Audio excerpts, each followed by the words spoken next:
Yes. Oh, it's going to, I hope people show up quick. I know. Otherwise, I'm going to keep going. Why do front-end developers always eat lunch alone? Because they don't know how to join tables. Because That hurts. SQL, That I know. hurts. Yeah, no, it gets really bad. Dude, as a front-end developer. You know how to join tables. Yeah. Did you write much SQL back in the day, Tracy? Actually, no. I know the theory behind it, but I use the frameworks that just abstracted all that away. Yeah, so the ORM. actually it does make sense for me. I take it back. Yeah. Let's see what else we have. Oh, yeah. This is a good one. This is one I don't think I tell from the MicroConf stage because it's just a little too complicated for me to memorize the whole thing. But a programmer walks into a bar and orders 1.00000019 root beers. The bartender says, "I'm going to have to charge you extra. That's a root beer float." And the programmer says, "Well, in that case, make it a double." I mean, come on, there's 2 punchlines in now. Yes. Hello, everyone. Welcome. In case you missed it, it's bad joke time right now as we let people show up. Yeah. Ooh, Xander's old boss is here. Xander, our producer. What? So producer Xander's in the background. Mm-hmm. Folks see him in the chat. Thanks, everybody, for showing up. We're going to talk about everything you always want to know about TinySeed and weren't afraid to ask today. I don't know. We could... I can tell this chat is going to be very distracting. This is great. I know. This is my first time on a webinar. It's crazy. Yeah.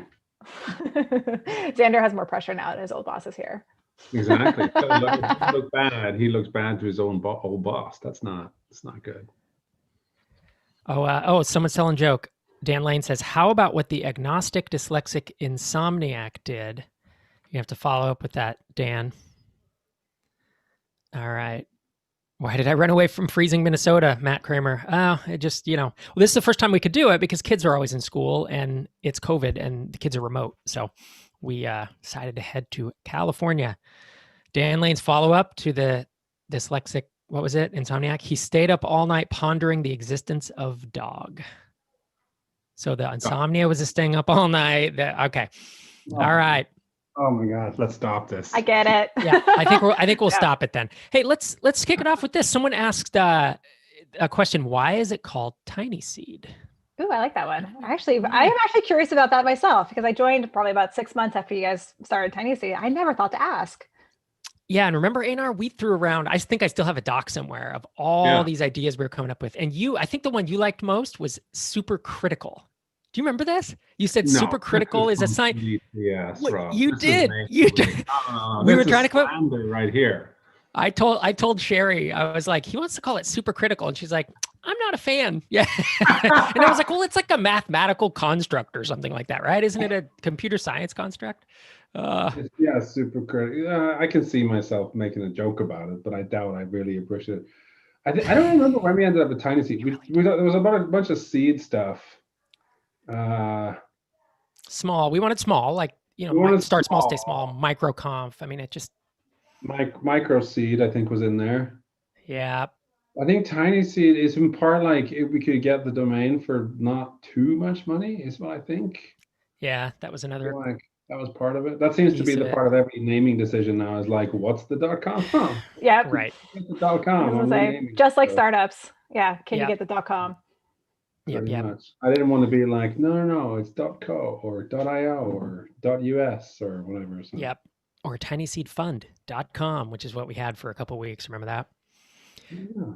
Cool. Well, we have got 125 people in attendance. It looks like it's starting to level out. We're 4 minutes in, so I think we're going to dive in. Thanks to everyone for joining us today. We are going to talk about TinySeed, answer your questions, give you a refresher on who we all are. If you haven't seen us at MicroConfs or maybe heard us on Startups for the Rest of Us in the past, because all three of us have been on several times. So I'd love to pass it to Einar. You want to give yourself a little introduction? Einar is a co-founder of TinySeed, general partner. And what else do you do, man? That was pretty much it. Like, that was my intro. That's the deal. All right. I'll leave it at that, I think. former computer science professor at Cornell University. And Rob, you're doing a better job than he is.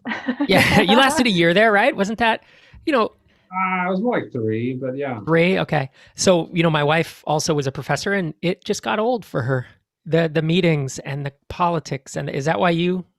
I quit because I wasn't happy there, and then I looked at all the tenure professors, and I'm like, half you guys aren't happy either, even though you have tenure.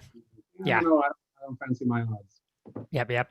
Cool. And then Tracy Osborn, the program manager of TinySeed, we like to say she keeps the train running on time. Want to say anything to the folks, Tracy, before we dive in? Yeah, I basically run the day-to-day operations of TinySeed and accelerator program.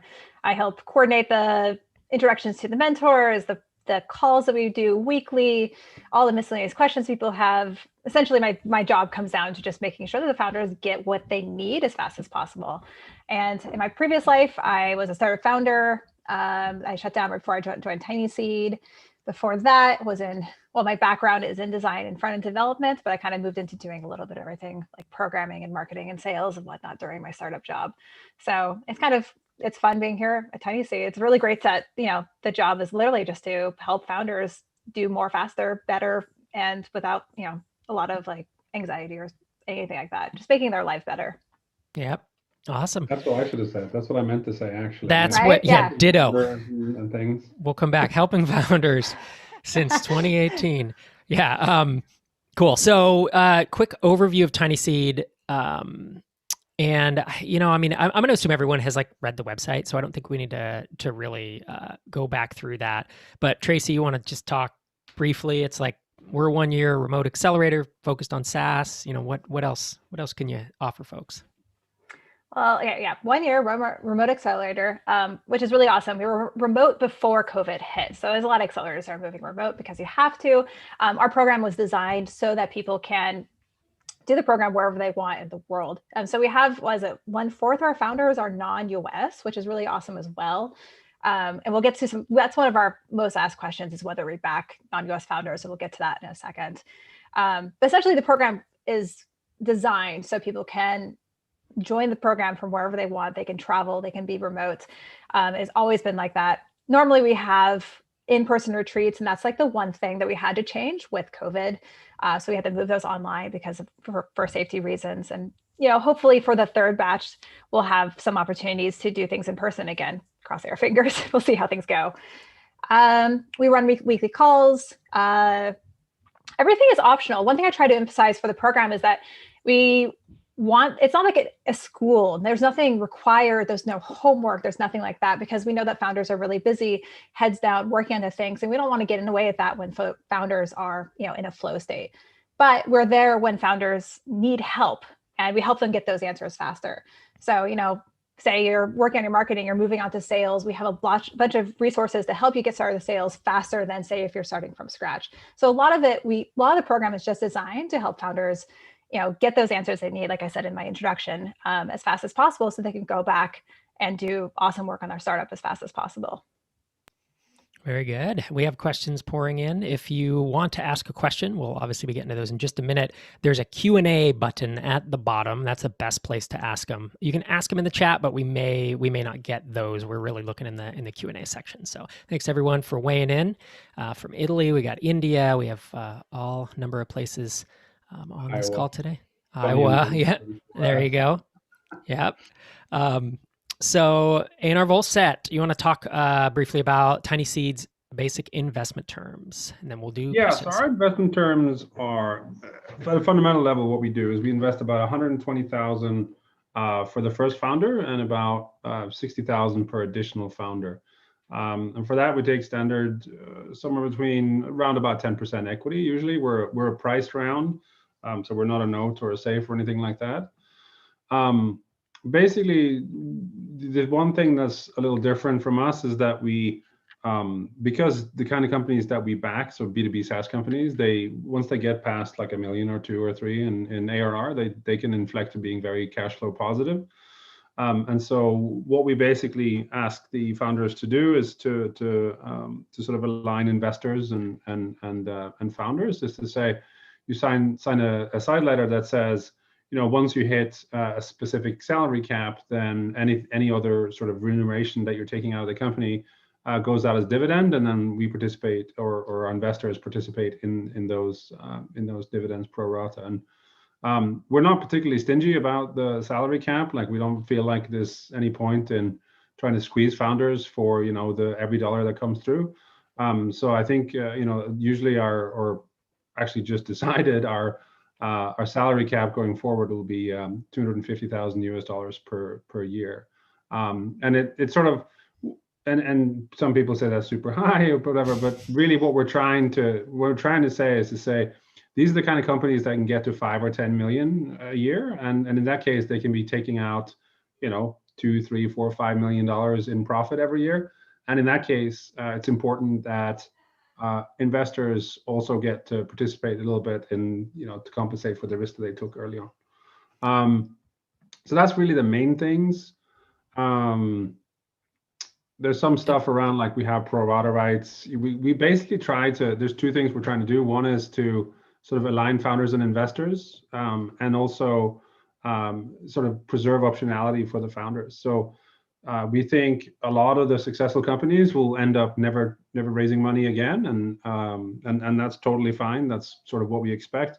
But we also think that one or two, sort of 10 to 20% of the companies will decide that actually they want to step on the venture train and maybe try to raise a lot more money and sort of shoot for the moon. In that case, like we sort of preserve that optionality for founders, and we will defend our pro rata rights in those companies and help you guys fundraise on the other end of that too, if that's what you want to do. Pro rata rights means that if we own 12% of your company now and you raise another round, that we have the option to put in more money in essence and defend our stake rather than to be diluted, in case folks haven't heard of that. That's true. So I just picked up one question on the comments there. It's just specific formula or structure you'd like to see with dividends to keep investors, founders in line. And it's pretty just straightforward. It's like, okay, for the first 250,000, you take it out of salary, and then, but if you have $5 million in profit, then everything above that 250, we get to, gets kicked out as dividends, and we own if we own 10% of your company, then we get 10% of the dividends. That's how it goes. Pretty simple. And that's where equity is so simple. I mean, we looked at 6 or 8 different models when Einar and I were first trying to come up with how are we going to invest in companies that are not may not be on the venture track, may never sell, but do it in a way that helps the founder. It's pro-founder, but it provides enough of a return that we can raise money, because we have to raise money and provide a return to investors. Otherwise, there is no TinySeed, right? So it's this careful balance, much like when you're launching your SaaS, you want to charge $10,000 a month, but no one will buy it. So you have to lower your price. It's this real balancing act. And that's why we landed on equity, is because we didn't want the terms to be super complicated. And the further we got into, it's maybe a payback or a profit sharing or this and that, there were just tons of if-thens in the bullets. As Einar and I were getting confused about our own terms that we were writing. And finally we said, equity has been around for hundreds and hundreds of years, right? Since, what is it, the Dutch India company? I think that was like the first company that sold equity to other people. And it's a proven thing. It's not something that kind of we made up and had a lawyer draft. It's like it just all makes sense, and people know how to think about it. That and like some of the more sort of revenue-based financing debt products, you end up in a situation where as investors, you have to go and audit your portfolio companies, which that sounds terrible to me. Yeah. So we like to keep it simple and pretty chill. So we are going to get into some other questions. If you have questions, obviously it looks like there's a lot coming through. Post them down in the Q&A section. We're going to zip through a few frequently asked questions that I think we've already received as well today. We'll start with Tracy. Do we invest in non-US companies?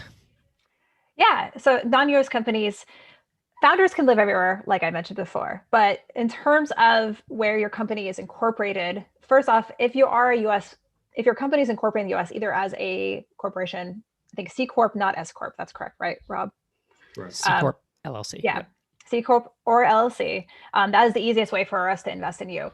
If you are incorporated elsewhere, we are working on it. So we made our first non-US investment last year in Scraping Bee, which is a French corporation. We want to invest in more areas. It kind of comes down to lawyer effort and legal fees and all that kind of stuff. And so if you're a non-US founder and your company is incorporated other than US, and what we recommend is to apply anyways, because then we can have a discussion with you if you get onto the next round on whether it makes sense for us to look into investing in your company, in your company's country. There we go. Or if we want to help you reincorporate in the US, which is what a lot of the founders do, because sometimes that has advantages as well. If you're wanting to raise money again after TinySeed, it might make sense for you to reincorporate in the US anyways. And so we have a Stripe Atlas deal that will help you go through that process. But long story short, essentially, we recommend to apply anyways. So if you're a good fit, we can have that discussion with you in our the interview part of the process. Yeah, and it all comes down to cost. I think I saw Einar commenting, someone asked maybe on Twitter, it was almost like, well, it'd be great if you could just invest in any company anywhere, no matter where they're incorporated. And you're like, yeah, but it's like, if it's like 50 grand in legal to close, and I mean, some of these, especially like in Europe, there are some pretty complex tax implications, right, of us owning a German company or whatever. I don't know which countries are complex, but it can get complicated. So we're just trying to balance that. All right. Einar, do we invest in non B2B SaaS companies? Mostly not.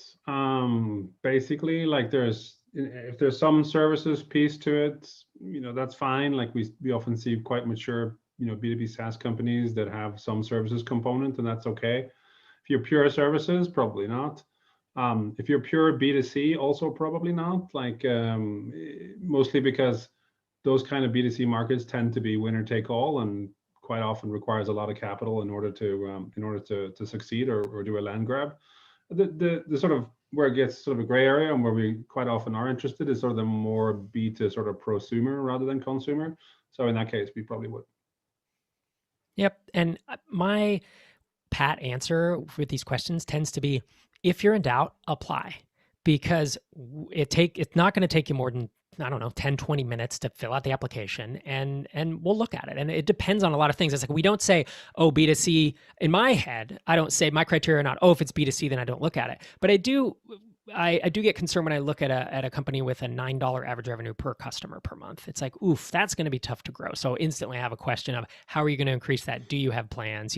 Or if churn's 12%, then suddenly it's like, okay, so we have a little bit of an issue there. What are you doing for that? So it's not so much for me that it's B2C. It's B2C businesses tend to have, numbers and unit economics that make it a challenge to grow to a 7-figure business, which really is the goal, right? It's $1 million and up.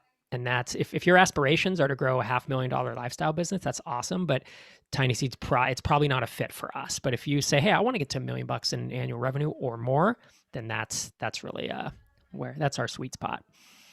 All right, Tracy, do we invest in idea or pre-revenue companies, or do we have a minimum excuse me, a minimum ARR? And someone asked, or MRR, I'm sorry, minimum MRR. I had a question on Indie Hackers yesterday where it's like, is there a requirement in order for me to apply? Is there a minimum MRR? And I was like, no, there's no requirement. Anyone can apply. Like, that's the thing. Again, it doesn't take you a ton of time, and we're okay to look through it. But what we've found is the patterns we're seeing, kind of, lean us in a direction. You want to talk a little bit about that, Tracy? Yeah, I mean, it's kind of like a lot of people know Y Combinator as well. And even if, the process of applying to Y Combinator or TinySeed, when you're going through the application process, it's actually going to teach you a little bit about your company in terms of the ways that you can talk about what your company does and kind of share those stats and save those answers for future applications or future resources down the road. And we keep the application fairly short. So we do say that the chances of you getting to TinySeed, if are the highest, our sweet spot is between $500 to $20,000 in MRR monthly.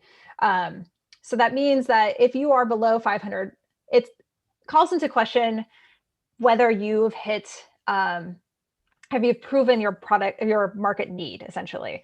So, and that also applies for pre-revenue startups. Is what we want to see, and what our program is kind of designed for, is for people who have kind of proven their market need and they're trying to scale to the next level. I think Rob calls it escape velocity. So if you're below 500, you might be still working on that, like figuring out your market, figuring out where you need to go. And the program of TinySeed won't really fit for that category that you're in. Same thing it goes if you're super successful, and we've been really honored, but there's been some people who have been over 20,000. They're like, hey, can we join TinySeed because the mentorship and some other things we have. And that also is actually not the best fit for our program, because that also means that you're in a different stage. So we kind of recommend between 500 and 20,000, because that means you'll get the most out of the program, the most out of the education and the one-on-ones and everything you do. You'll be closer to what other people in the batch are going through. And that kind of, for the full year, you're gonna be working with the other founders in the cohort, kind of going through the same problems together. So like Rob says, we definitely feel free to send in an application. We'll review it. It gets you on our radar if you're, say, pre-revenue or just starting out. But your chances of getting in TinySeed are greatly increased if you're over $500 in MRR. Does that make sense, Rob? Yep. And I'll add I think an adjustment, or perhaps a difference in mental model for me.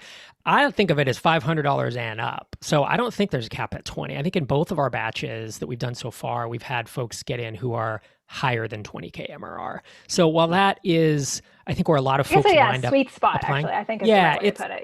Yeah, sweet spot. But we are absolutely open to folks doing 30, 40, 50K MRR, and we do get people applying with that who say that, I don't need the cash right now. That's not going to make a huge difference, but it's the mentorship, it's the network, it's the being in the batch, it's all that stuff. So yeah. I like to think of it as no max on the MRR. Yeah, I was just going to say, it's awesome to see these applications roll in no matter where you are, because again, the application is short and it gets you on our radar and gives us a way that we can start chatting with you about what you're doing at the company and what we can do to help you out. Right. And we've had multiple people apply to 2 of the batches, or sometimes 3. And we just continue to have conversations with them, and get updates over time and figure out if they're fit for it longer term. All right. Next question. What is your policy regarding repeat investments in the same space? So basically a product with a high level of overlap with an existing portfolio company. So Einar, if a company applied that is essentially competes, I don't know, head to head, or even has overlap in a market, what do you think we're doing with TinySeed here? I mean, I think if they came in and they were exactly the same position and exactly the same revenue and exactly like competitive, then we might have second thoughts. But the way that I think about it is, like, our goal is to invest in hundreds and hundreds of companies over the next few years. And so even if we had a very strict policy where it was, we're going to do nothing competitive, then people are going to pivot after we invest, and eventually something will be competitive. So yeah, no, we don't have a policy against competitive products. I do think it makes it slightly harder, just because we already have some existing relationships with the portfolio companies, but I don't think it's a disqualifier. Yeah, all right. We have a question from Twitter. How many months would you average the churn rate over for a small business that could impact the result or LTV quite a bit? I may have had 33% churn last April, but I guess that's too far back to draw meaningful conclusions about the current state of the business. I'm going to take this one, and either you can chime in if you feel like you want to add more. I mean, yes, it is volatile. When you're pre-product market fit, it's all over the place. If you have 33% churn and that is a consistent thing, then you basically lose all your customers every 3 months. That's just not a viable business at all. So personally, I would look back at the last couple months. You could just give, if it's 6, 7, and 8% churn, or your last 3 months, just say the most recent month, and if you want to average those 3, that's fine. But I wouldn't even look back over 6 months. In my book, typically churn, if you start to hit that product market fit spot, churn does become a consistent number relatively, right? It might bounce before between 3 and 4% or 3 and 5%, but none of those have such a dramatic impact on this question. So do the best you can. And, you can always say, I believe it's a text field, right? I think you can say, it's 6% this month, but the past few months have been this, right? Or, I mean, we read through these. It's not like we're computers interpreting these things. So if you just want to say, hey, churn really is bouncing around, but this is my best guess, then that's cool too, and we'll start the conversation. Next question. We've grown really well in the past year, doubling revenue. Now our ARR is around $600,000. So they had applied previously. And the question is, I feel our valuation now may be a bit above the standard investment terms for TinySeed, since they're doing so much revenue. Is there any flexibility, whether it be higher funding or lower equity for later stage companies who may want a TinySeed investment? Einar Vollset, what do you think about this? Yeah, I think so. I mean, certainly. I mean, we're reasonably flexible, I think. I mean, most of our investments will be in that sort of sweet spot where we're doing, 10 to 12. 150, 10 to 12%. But yeah, we've in the past, we've given higher valuations, slightly lower equity, but we're never going to be in a position where we just take an advisory type share, like 2 or 3%. That's just not interesting for us. All right. Question about what industries and companies did you see thriving due to COVID this year that may hit a plateau in a post-COVID world? I think I'll chime in. Certainly podcasting took off like a shot, but I don't necessarily see it plateauing. And I feel like the Zooms and the remote meeting tech certainly took off. But again, I don't see that necessarily going back. I still think people are going to be using them moving forward. I think some of the stuff is just like, it was an accelerant and people are like, oh, this works out. Like, I think like remote healthcare is a good example of that. Like, certainly that exploded since COVID started, but now people are like, actually, I much prefer getting my doctor to answer on a video call instead of being in a waiting room full of snotty kids. Yep. All right. Question from Garrett Lancaster. We just started providing annual payments where people can pay in advance for a year. Should we amortize those when calculating MRR in the application? Einar? Yes. That's the right answer. That's how you got to do it. That's if you go to raise funding, if you go to sell, sell your company or anything, that's how SaaS metrics are done. So yes, if you accept a payment if you're charging $100 a month, you accept a payment. Usually you give 15% or 2 months free. So you accept a payment for $1,000 for the next 12 months of service to a customer. Then you have to take that 1,000, you divide it by 12, and you spread it over the next 12 months. All right, Tony Chan. I think you retweeted. Yeah, sorry. That was not a question. Marcel Folly. My SaaS isn't launched yet, but it's already making $1,000 or more in MRR, or more than 1,000 in MRR, because the first customer couldn't wait and was happy already with the MVP. Am I right for the program? Yes. Say yes, please. Call us. These are the ones, again, if you're in doubt, apply. Like you're not going to get in trouble. We're not going to be mad at you. It's, you know what I mean? It's like, if you're in doubt, at least we can then, because oftentimes for me, it's like, well, it depends. I'd love to see your numbers. I'd love to hear more about your business. It depends on what space you're in. It just depends. And if you fill out the application, then we have that. And it's, 15 or 20 questions. You can fill it out and we can take a peek at it. Okay. We do have a question from Tony Chan. I believe we had a misfire. Xander had pasted in a tweet. He was about to tweet into Tony's question. So Tony says, I believe you're looking to fund 20 to 25 companies, which is 2 times more than previous batches. How will you maintain all the intimacy camaraderie with a bigger batch? So batch 1 was 10 and batch 2 was 13. And he's correct. I believe we'll be in the neighborhood of 20 this time. It won't be 25. I think it'll be about 20. I do too. Yeah. Tracy, how do you intimacy and camaraderie? I was waiting for this. Yeah, it's funny. We went from 10 to 13, but the second batch has actually more double, like 2 founder companies, and so the number of founders doubled around that. It was a lot more this time around. Yeah. So we already had like some thought process put into the second year to kind of keep this like intimacy that we were able to capture in the first year. So we tried to mix events, like have us like good online. It sucks we have to do everything online again because of COVID, because the easy answer is, hey, we'll be doing like in-person retreats. And that's really awesome for us with camaraderie, but we can't do that now with COVID. So we've been doing online retreats, which is unfortunate. It's over Zoom, but it's more safe. We do online retreats throughout the year with all the founders together. We kind of combine it a business plus fun. So like presentations and showing what people are up to, and then playing games together. We played Among Us, we've done trivia, we've done these other things to kind of, keep up the fun, even though everyone is, all over the world. And in terms of the day-to-day program, we have a mix between calls that involve everybody in the batch, But also we split people into smaller masterminds, because when it's everyone in the batch, when you have 20 plus people in a call, it's really hard to like keep up the camaraderie. It gets very overwhelming. You don't want to listen to that many updates. So we do split people into smaller masterminds so they can have like a small group that kind of is, in their company, like their companies kind of fit together so that people can share their updates in a smaller group, and the TinySeed team joins these masterminds as well.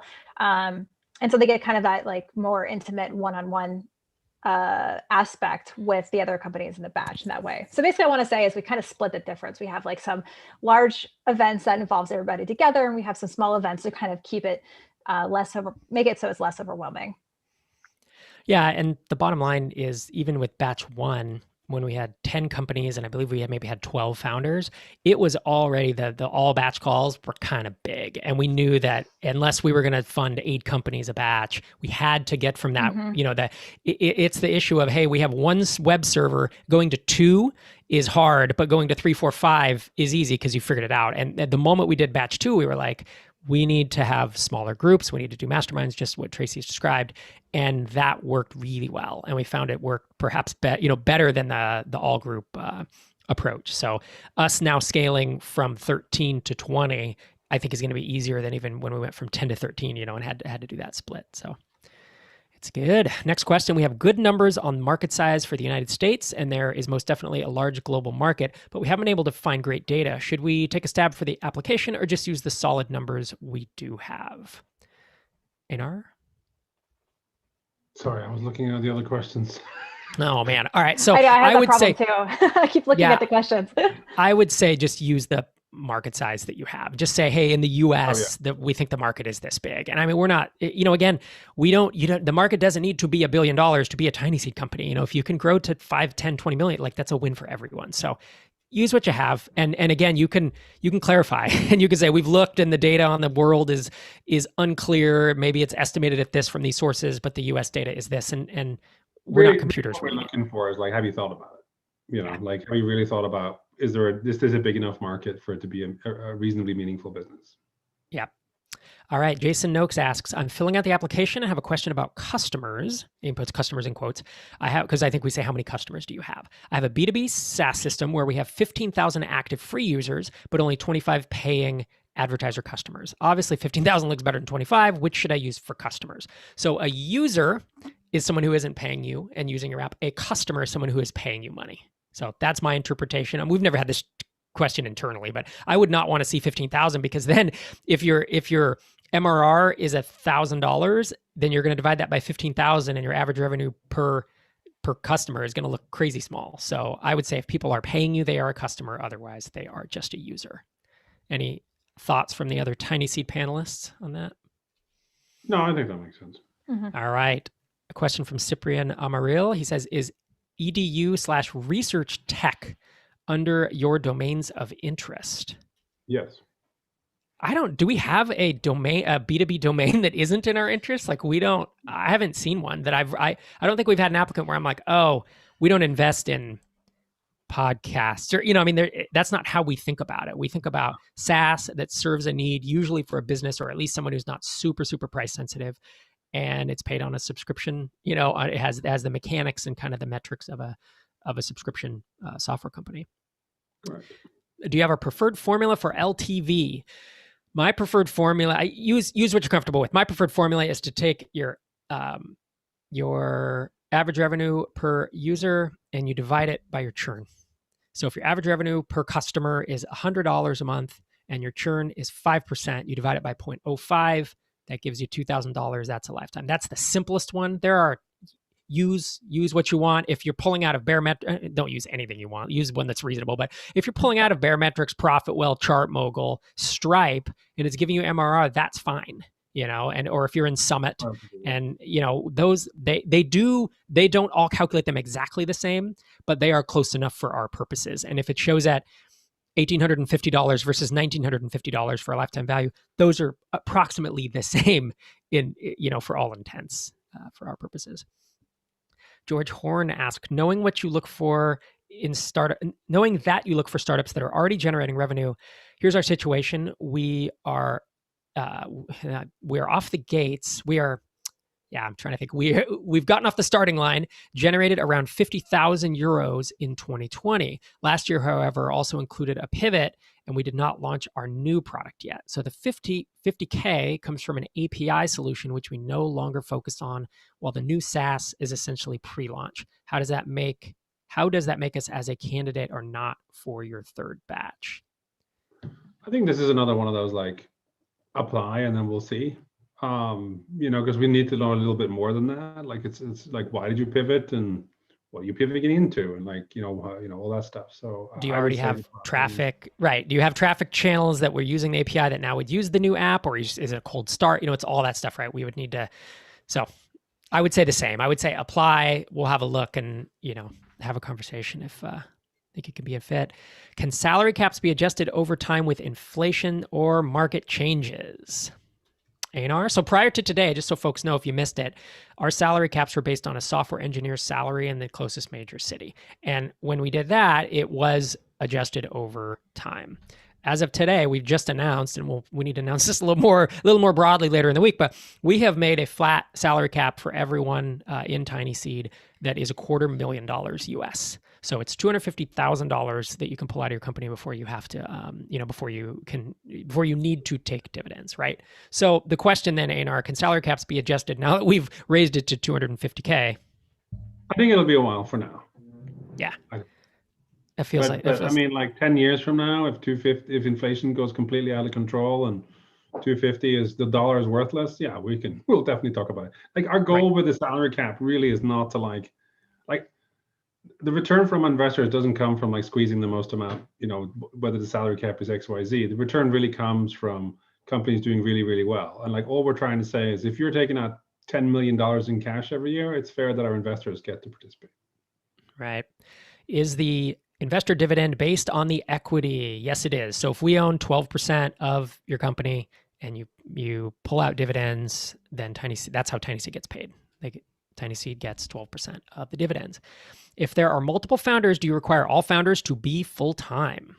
So one clarification I'll throw out is to qualify as a founder for our funding, because we pay 120 or we fund 120K for the first and 60K for each additional. To qualify as a founder, the individual needs to own 15% or more of the company. And to qualify for the funding, that extra 60K, that person would need to go full-time on the company. If they decide not to, that's fine. We will, if we want to fund you, we'll still fund you, but you would get the funding for one founder. Correct. Does that make sense? All right. Okay. Neil Cocker. Okay. So he says, just to be clear, it's not a non-dilute clause. You just get a preferential share deal in order to maintain your stake on the cap table. Yeah, this is a question about the side letter. So really what the side letter is mostly around the salary cap, and sort of says, okay, I'm the founder. If once I get to 250,000 in salary, above that, I will kick it out as dividends. Everything else is in the sort of standard equity terms. Like if we own 10%, we have a pro rata right in the subsequent rounds to defend our 10% stake. That's the non-dilutive part of it. The side letter is simply to do with the dividends and the salary cap. Very good. Unanswered. Okay. What are some of the factors you look at before onboarding a company? I understand that TinySeed prefers B2B SaaS and a company in the revenue stage. What factors other than those? We have a big list, huh? There's a lot of stuff, right? I'm going through them as fast as possible. So I've answered a lot of questions by text. Okay. So we're doing pretty good. But yeah, we should answer this one live. Okay. Yeah. I mean, the bottom line is we have a doc that's like 42 different points, and it's like traction and the team. Do they have this experience? What's the product like? All the things you would think about if you were trying to evaluate a company. When I'm asked this on a podcast or in a situation like this, I say there's 3 Ps that I look at. It's the people, it's product market fit, do you have it or not, and it's price sensitivity. So the people is obvious. It's like, are the founders either experienced in this space so they have a unique advantage, or are they just folks who are shipping and getting things done, and have they made progress? Probably doing it on the side. Have they shown us that they can ship and get traction? Product market fit, do you have it or not? that's where we look at the revenue stuff. If you have zero revenue, you don't have product market fit. No one's paying you. There's a point. Product market fit is obviously not a binary thing. It's a continuum. So what's your churn like? The lower your churn in general, the lower the more product market fit you have. And there's a bunch of stuff we could talk about there about, do you have channels of customers coming in and signing up and onboarding and not churning? Well, then, you have a little more product market fit there. And the third one is price sensitivity. If the most you can charge your customers is $9 a month or $14 a month, it's not impossible to build a multi-million-dollar business on that. It's really, really, really hard. You have to be in a massive space with massive lead flow. So those are like 3 high-level things that we look at. Your existing traction certainly is one. Traction can be a lot of users. It can be a lot of customers. It can be a lot of revenue. Anything else to add, either of the other panelists? No, I think that makes sense. I mean, like, we often look at industry experience is a big thing. Like if you're doing a B2B SaaS in the construction industry and like you've been selling SaaS software or dealt with it in the construction industry, that's obviously a huge plus. But I think you summed it up pretty well. Excellent. Question I'll pass to Einar. Is there an option to buy your equity out in the future? So to buy TinySeed out? The short answer is no. And really the answer for that sort of boils down to the kinds of outcomes that we think will happen in certain cases. Like we think there'll be some companies that, we'll just take off like a rocket and sell for $500 million. In which case, it doesn't make any sense from an investor perspective for us to have some sort of an agreed upon price that where you can repay the equity. That in that case, it becomes much more of a debt type product. And when you have more of a debt type product, then you need to be a lot more aggressive as an investor to get capital back quicker. So we don't really want to do that. We think of ourselves as like long-term investors aligned with the founders. We don't really want any money coming our way unless you're also putting money in your pocket, basically. Yeah, from the start, we decided we don't want to be a loan. We don't want to be a loan that you pay back, and we want to be in your corner for the long term. That's exactly how I think about it. And if you can pay us back a multiple and, now we don't own anything, then it's like, what's our incentive to like help you in the long term and help you get there, right? So I have always liked, if I was going to raise money for any of my companies, for Drip especially, it was going to be equity, because I wanted people who were in it. And it's just there's a reason our terms are the way they are. We take equity. It's simple. We have the salary cap, and it's pretty much, and then we go, and then we're essentially business partners, and we're a super minority partner, right? We don't have all this control that some other investors may look at, but that's it. And that we don't take net profit. We don't take top line revenue, which many, independent kind of financing or these alt funding aspects do. And the reason they need to do that is, like Einar said, they need to get that revenue back so fast because they do allow you to buy, to buy some equity back. Although I would say that the terms you see online for some of them are maybe not the ones that are being submitted to everyone. So be careful with that. These if then else clauses can be pretty complicated. All right. Do you invest in S corps? We cannot legally invest in S corps. Yeah, an S corp cannot take. It's purely a law thing, but they cannot take investment from a fund. So we can invest in C corps and LLCs. But you can reasonably easily give up your S corp designation and become a C corp. And there are some pretty enormous benefits to that, actually, particularly if you're looking to sell. So particularly in the US, if you're a C corp, and there's some qualifier stuff, but pretty much broadly, if you're a C corp and you have hold that equity or own that company for 5 or more years, and then you sell, then there's something called QSBS, which is qualified small business stock, which is an exemption. That means that when you sell, for the first 10 million that comes your way or your investor's way, you don't pay any tax at all, including, at least in the federal level. So there's not even any long-term capital gains. So there is actually a pretty big benefit to switching to a C corp. That's probably worth exploring. But yeah, no, we can't. We're not legally allowed to invest in an S corp. And we have had a few. Yeah, if you want to have a pass-through entity that's really important to you, then an LLC is the way to go. And we have had a few companies apply with S corp and convert, I believe. Yeah, and we've had a couple of portfolio companies who've been LLCs who've decided that, a C corp is better for me, and then convert. What is the process and timeline once the application is submitted? Tracy Osborn. I can see you looking at other questions. Did I you hear know. me? I'm typing really fast for all these things, but I heard you. A lot of question. Yeah. So this is actually repeated after, if you submit an application, an email that gets sent from me to you, to the applicant, that kind of runs through the process. And essentially, we're spending so the applications are for 2 weeks.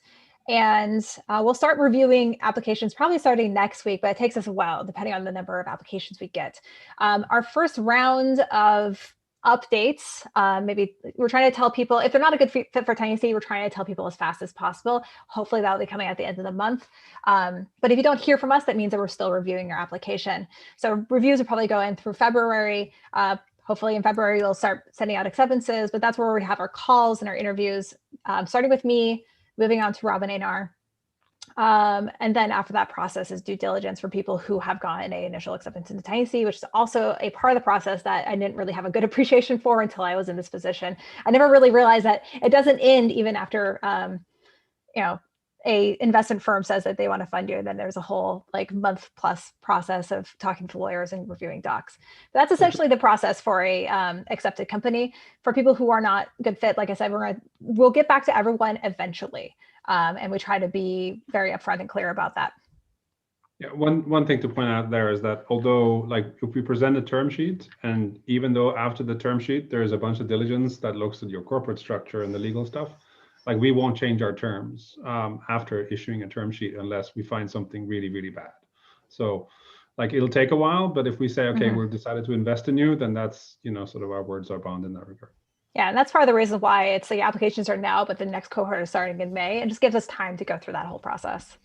Yep. And we fund in March or April, depending on how long due diligence takes. And then May 1 is essentially the start of batch 3, and it runs for a year from there. Jason Weibert asks, how do you approach applications where the person has previously acquired a SaaS? Anything in particular you would look for in that situation?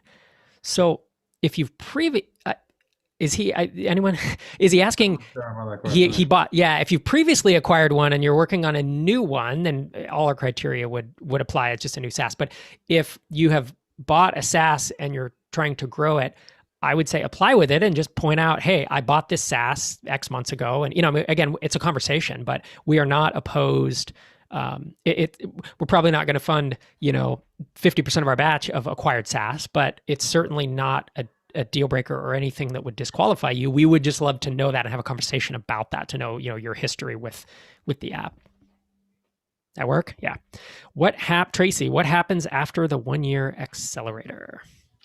Yeah, that's a great question. TinySeed does not officially end. Once you're part of TinySeed, you're actually a part of TinySeed forever. So you still have access to mentors and one-on-one time with the TinySeed team. The only thing that really stops is the call schedule and the mentor calls we have. It just essentially your day-to-day, or week-to-week activities end. People usually continue the masterminds that they had set up during the TinySeed year, and then they can continue ping me for help and ask for mentor help and be a part of our Slack community, or receive, they get notifications of whenever we get a new perk from a partner.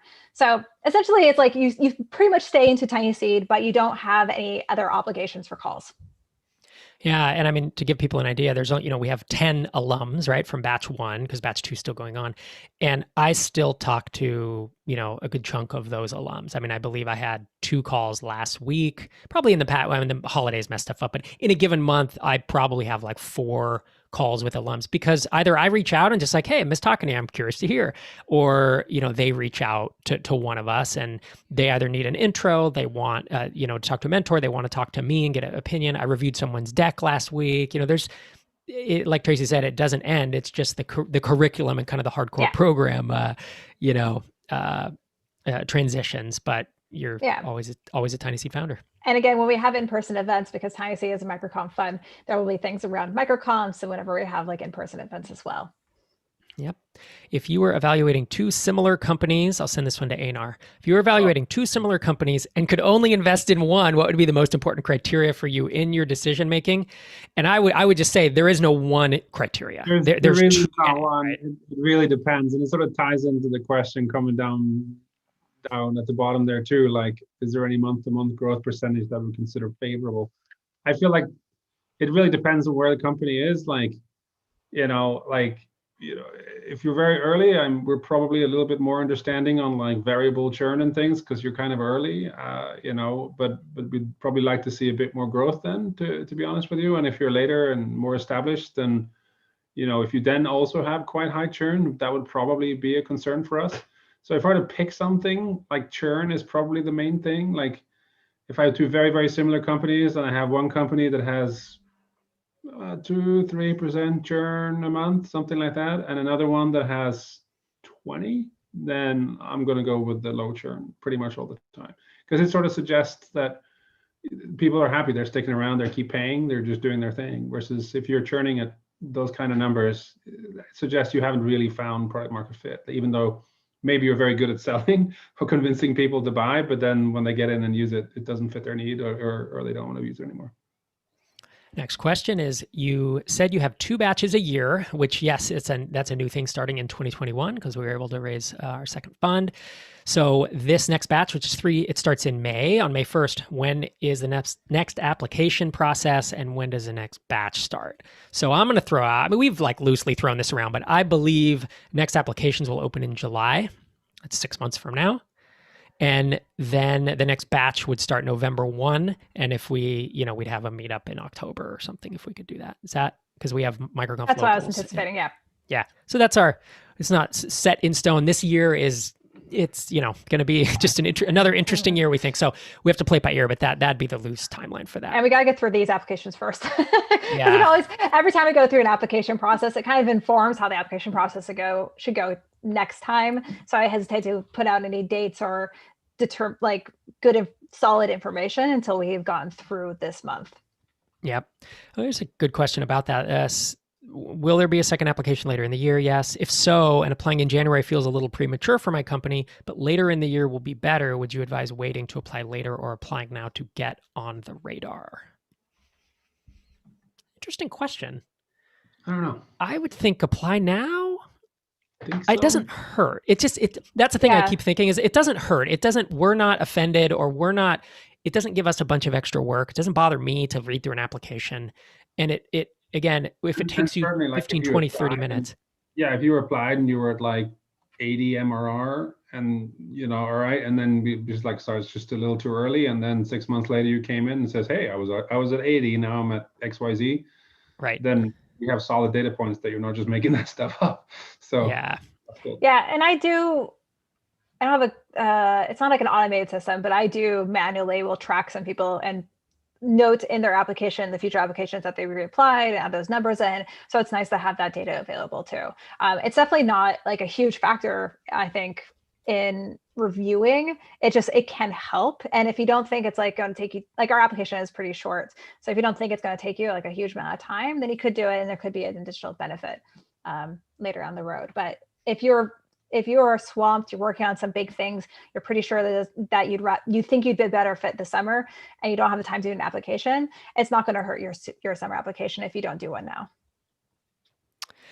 All right. I'm going through some questions that are duplicates and cutting them out because we have about 7 minutes left and questions continue to pour in. Thanks so much, everybody, for hanging around. Man, we're still at 115 people. That's great. Okay, in the application form, you ask, what is your total team size, full-time plus part-time? Is this the number of founders as defined by Rob earlier, or does it include contractors? So this is total team size, because earlier on we ask you, who are your founders, and you list them out. So we can just look there and say, oh, you have 2 founders. But this includes, your team size. If you have 2 full-time employees and 3 or 4 contractors that are working a reasonable amount, then include all that in the number. If you have a contractor who you hired this month to do a one-off report and they did 20 hours of work, I wouldn't include them on your team, but it's people you're doing recurring work with. Again, take your best guess. If you need to qualify it, that's fine. It doesn't, there's no right or wrong answer to these. It's just for us to get our head around what your business looks like. Okay, there may be other expenses apart from salary. Would all of that be deducted before calculating the dividend? Absolutely. Einar, you want to talk about that? Yeah, I mean, basically dividends is literally like, what is the leftover profit that, once you've done everything you want to do with the company. If you have, a bunch of money coming in, a bunch of revenue coming in, and you decide to reinvest all that into your company, there is no money left over for dividends. So, by definition, expenses are taken away first. Yeah, and that's the thing. We don't take net profit. We don't take top line revenue. So none of that matters. It's if you as the founder, we want the founder to be in control. So if you want to leave $500,000 or $1 million in your business bank account and not pull it out as a dividend, it's not like that passes through to us or that we automatically get that. It's the moment that you take out a distribution to the founders that's above your salaries, then you take cash out and we get our pro rata share of that. That's all it is. So there's no fancy. There is one asterisk to that. If you are an LLC corporation and you decide you have $1 million in profit, that's true. Then because you're an LLC and we own part of the LLC, that gets passed through, and so you have to distribute enough to cover our taxes at least, and probably it makes sense for you to do so to cover your own taxes. Yes, thanks for pointing that out. That's that one exception. Basically, no one leaves $1 million in cash in a SaaS business. So it was an outrageous example, but all right. How do you compute monthly churn if only yearly packages are being sold? I haven't even thought about that. I would to be honest, just Google it and see what people are doing. I mean, if I were to think off the cuff, then you should, well, assuming you've been around for a year, you should see how much people are churning each month. Yeah, I don't know. I might need to take that one offline and kind of think about how I would handle that. I don't know if Einar, yeah, you're in the same boat as me. We just haven't seen that case. There is like a monthly equivalent that adds up to an annual, but it starts to get really complicated. And I would just put, again, it's a text field, I think. So just I put like, this is the annual, whatever makes sense for you, for your business. Right. All right. How much does burn play a role in your decision? And burn, for those who aren't familiar, is if you're losing money each month, right? If you are paying out more than you're bringing in. Does TinySeed prefer early stage profitable businesses, or is growth more important than profitability in these early days? What do you think, Einar? I'm not super bothered. I think there's sorry, I asked you and then I started talking over you, but what do you think? That's okay. No, I think like, being profitable, like if you're at 5 million or 10 million ARR, sure, being profitable is interesting. If you're doing 8,000 MRR, do you get bonus points for having a $500 a month a profit? No, I would probably say you're kind of too early to optimize for that. So it would almost be a little bit of a red flag. Like, don't you have some money to spend $500 on? So yeah, I think earlier on probably growth. That being said, like burn, like if you're like, so there's a difference between break even and profitable. If you're burning a lot of money, if it's like you've already taken some cash or you're taking your own savings and you have a team of 15 and like you need to be shoveling cash into the business, that probably is a bit of a concern for us. And we would question what's so special about this B2B SaaS business or whatever that it needs to burn that much money. Right. Yeah, that's great. That's what I was going to say. Running short on time, but I want to get to these next one. Apart from the 120, or apart from the investment, what else do we get from TinySeed? You were mentioning marketing, blah, blah, blah. So we don't actually, TinySeed doesn't actually do marketing for you. That's up to the founders and the folks you hire. We offer funding. We offer the community of the batch, which is super. If you see all the kind of quotes and the testimonials, and when our batch founders talk about stuff, they will often say, hey, the money was great. And I thought the mentorship would be, like the number one thing, but the community and actually being in it with other founders tends to be the big draw. The mentorship, both from Tracy, Einar, and myself, all startup founders who've been there, as well as the mentor list, tinyseed.com/people, including, it's like a who's who of MVP of SaaS founders and subject matter experts. And then there's our network, very, very extensive in terms of, anybody know how to do this in Stripe or how to do a AppSumo deal? And it's like, yeah, I know 3 people who did one last year. Let me hook you up with, right? It's just intros and intros. And it's just knowing people. So how should you represent monthly revenue when it consists of MRR plus one-time payments? I would say if the one-time pay, just specify it in the application so we can read it, say, hey, it was 5K MRR plus 1K in one-time payments, but pretty much every month there's about 1K in one-time payments. I mean, that's really what we're looking for. If it was a one-off thing where, just this month we got 1K and we don't get that every month, I would just leave it out altogether. But if it's a fairly consistent, overage fees that get paid, or fairly consistent setup fees, and it's usually around 1K, I would include it and just specify. Regarding salary draw, what if you have an existing company, say a consulting business, and you're using it to fund the SaaS under the same legal entity? Does that salary draw restriction apply to the corporate entity as a whole, or could it be only based on what you pull from the SaaS? You would, before we invested, you would probably need to spin up a separate entity for the SaaS, and we would invest in that. Yep. All right. It's 10 a.m. Pacific here. We got through 91 questions. So oh I my think we gosh. Yeah, I think I'm threw just going to stop there. text or I voice. think that's enough. I think Yeah. that's it. Yeah. I feel free to email us if you have questions or reach out on Twitter or anything Totally. like that. Yeah, If we couldn't get you'll to reach it, me. Yeah. DMs are open on Twitter. You can send an email to hello@tinyseed.com. Come straight to me. I can bring it up to Rob and Einar if needed. So definitely reach out if we didn't answer your question and you need more help. Awesome. Thanks everyone who showed up. It's been a great hour, and we will see you on the Twitters, and certainly reach out if you need to. Bye.